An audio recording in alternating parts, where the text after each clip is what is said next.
അങ്ങനെ കുറേ നാളായി ഫ്രണ്ട്സുമായിട്ടൊക്കെ ഒന്ന് കറങ്ങാൻ പോയിട്ട് കേട്ടോ. അങ്ങനെ ഇന്നലെ ഒന്ന് കറങ്ങാൻ പോയി. ഇന്നലെ നമ്മൾ പോയത് നമ്മുടെ ഒരു ഫ്രണ്ട് മർജീൻ്റെ വീട്ടിലായിരുന്നു കേട്ടോ. കുറേ ദിവസമായി മർജീൻ്റെ വീട്ടിൽ പോകണമെന്ന് കരുതി ഇരിക്കുമായിരുന്നു. ഒരാളൊക്കെ ആകുമ്പോൾ ഒരാളൊക്കെ ആവത്തില്ല. അങ്ങനെ എല്ലാവരുടെയും ടൈമൊക്കെ നോക്കി അങ്ങനെ നമ്മൾ ഇന്നലെ പോയി കേട്ടോ. ഇന്നലെ ഞാനും ജംഷിയും ഷൺമീത്തയും കൂടിയാണ് പോയത്.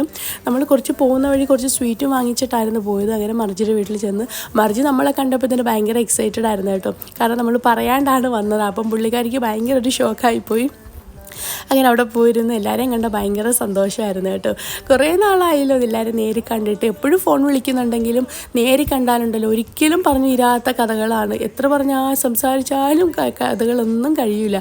സമയം പോകുന്നതന്നെ അറിയത്തേയില്ല. അങ്ങനെ കുറേ നേരം സംസാരിച്ചിരുന്നു, കുറേ ഫോട്ടോസ് എടുത്തു, റീൽസ് എടുത്തു.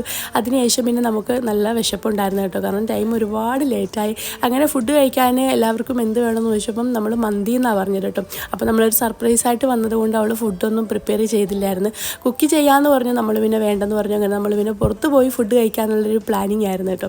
അങ്ങനെ നമ്മൾ മന്തി കഴിക്കാൻ അങ്ങനെ നെഹദി പോയി. അങ്ങനെ നമ്മൾ ഫിഷ് ഗ്രില്ലിടും അതുപോലെ ചിക്കനും ഒക്കെ ആയിരുന്നു വാങ്ങിച്ചത്. അങ്ങനെ ഫുഡെല്ലാം കഴിച്ചു കഴിഞ്ഞു. അതിനുശേഷം പിന്നെ ഫുഡിന് ശേഷം പിന്നെ കുറച്ച് സ്വീറ്റ് വേണ്ടേ.